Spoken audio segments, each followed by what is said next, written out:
Deux machines de guerre face à face, F-22 Raptor et Su-57 Phélan. La comparaison entre le F-22 Raptor et le Sukhoi Su-57 Phélan met en lumière deux avions de combat de 5e génération, conçus pour des missions de domination aérienne, mais qui reflètent des philosophies différentes dans leur développement, leur capacité et leur rôle stratégique. Origine et contexte de développement. Le F-22 a été conçu dans les années 1980 dans le cadre du programme Advanced Tactical Fighter, ATF, pour remplacer les F-15, avec un accent sur la furtivité et la supériorité aérienne. Sa première mission fut de maintenir la domination aérienne américaine. En revanche, le Su-57, dont le développement a débuté dans les années 2000, visait à concurrencer des avions comme le F-22 et le F-35, tout en intégrant une plus grande polyvalence avec des capacités air-sol renforcées. Le Sukhoi Su-57 est le produit de l'évolution de l'industrie aéronautique russe, répondant à des besoins tant nationaux qu'export. Furtivité et technologie radar. Le F-22 est un maître dans l'art de la furtivité, avec une signature radar extrêmement réduite, équivalente à celle d'une bille de métal, grâce à des matériaux absorbants. Et des formes conçues pour évacuer les ondes radar. Cela rend difficile à détecter et à cibler. De son côté, le Su-57 utilise également des matériaux composites pour réduire sa signature radar, mais il est généralement considéré comme moins furtif en raison de la conception de ses tuyères à propulsion vectorielle, qui augmente sa traînée infrarouge. Cependant, le Su-57 compense partiellement cette faiblesse par des radars supplémentaires en bande L, intégrés dans les ailes, pour améliorer ses capacités de détection passive et de brouillage. Moteur et performance. Le F-22 est propulsé par deux moteurs Pratt & Whitney F119 PW100, qui offrent une poussée maximale de 156 kN chacun. Sa vitesse maximale est de Mach 2,25, légèrement inférieure à celle du Su-57. Cependant, l'avantage du F-22 réside dans sa capacité à atteindre la supercroisière, c'est-à-dire à maintenir des vitesses supérieures à Mach 1 sans post-combustion, ce qui lui confère une autonomie et une discrétion accrues. Le Su-57 est légèrement plus rapide avec une vitesse de Mach 2.45, mais ses moteurs AL-41F1 ont été maximaux pour des problèmes de fiabilité. L'avenir du Su-57 repose en grande partie sur l'intégration des moteurs Isdeli E30, qui devraient améliorer ses performances globales. Toutefois, cette évolution n'a pas encore été totalement mise en œuvre dans les modèles actuels. Armement et charge utile. Le F-22 est principalement conçu pour la supériorité aérienne. Équipé de missiles RR et d'un canon M61A2 de 20 mm, il dispose de soutes internes pour conserver sa furtivité et peut transporter jusqu'à 8 missiles RR. Il excelle dans les engagements aériens grâce à son radar AN/APG-77 et son système de détection passif AN/ALR-94, qui lui permettent de détecter et d'engager des cibles avant d'être détecté lui-même. Le Su-57, en revanche, est plus polyvalent. Il est équipé d'un canon GSH-31 de 30 mm et peut transporter une grande variété de missiles RR et air-sol, y compris des armes nucléaires. Il dispose de soutes internes et externes, lui permettant de transporter une charge utile plus importante que le F-22. Cette flexibilité en fait un avion adapté aux missions d'attaque au sol, en plus de ses capacités de combat aérien. Maniabilité et système de contrôle. Les deux avions sont équipés de systèmes de propulsion vectorielle, mais le F-22 est souvent considéré comme supérieur en termes d'agilité.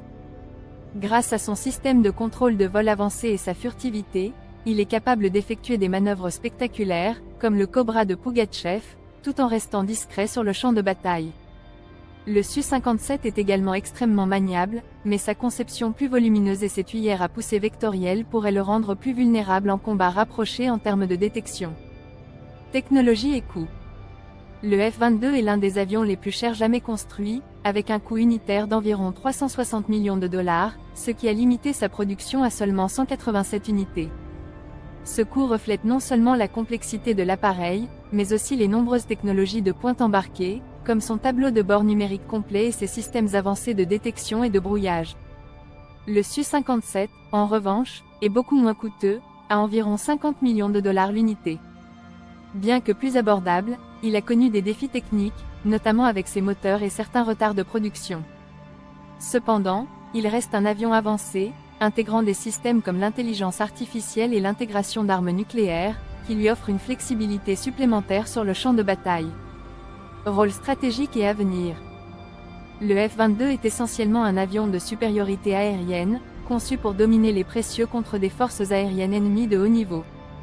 Il est devenu un symbole de la puissance aérienne américaine, même si son coût élevé et ses limitations dans les conflits asymétriques ont été marqués. Le Su-57, de son côté, est plus polyvalent, conçu pour répondre à un éventail de menaces, allant de la supériorité aérienne aux missions d'attaque au sol.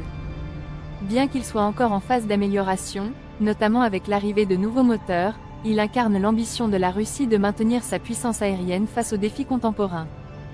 F-22 versus Su-57. Le F-22 et le Su-57 représentent deux approches différentes de la domination aérienne. Le F-22 excelle dans la furtivité, l'agilité et la technologie radar, mais est limité par son coût élevé et sa spécialisation. Le Su-57, bien que moins furtif et techniquement moins abouti à certains aspects, est plus abordable et polyvalent, capable de remplir un plus large éventail de missions. L'affrontement post-apocalyptique.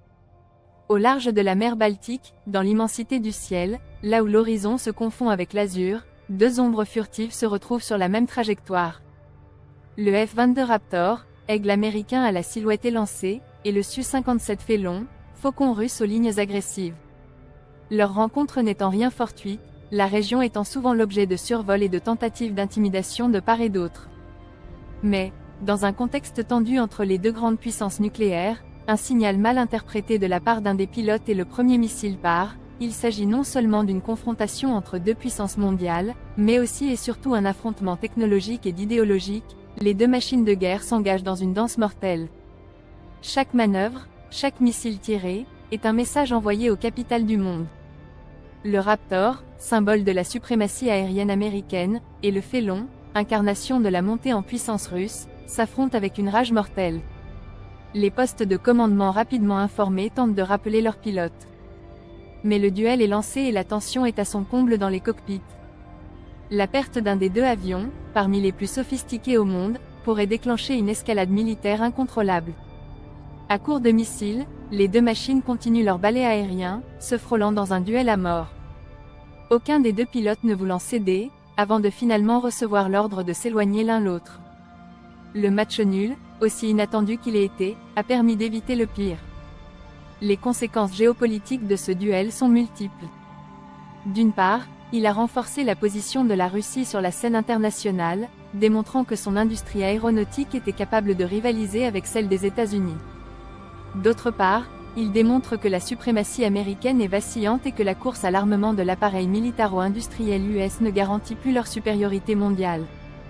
L'affrontement fictif entre le F-22 Raptor et le Su-57 Félon, aussi fascinant soit-il, nous rappelle les enjeux colossaux d'une guerre moderne.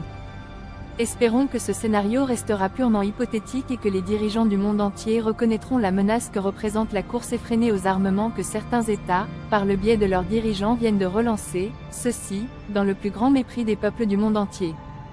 Merci d'avoir regardé cette vidéo. Si vous l'avez appréciée, abonnez-vous et activez la cloche pour ne manquer aucun de nos prochains sujets.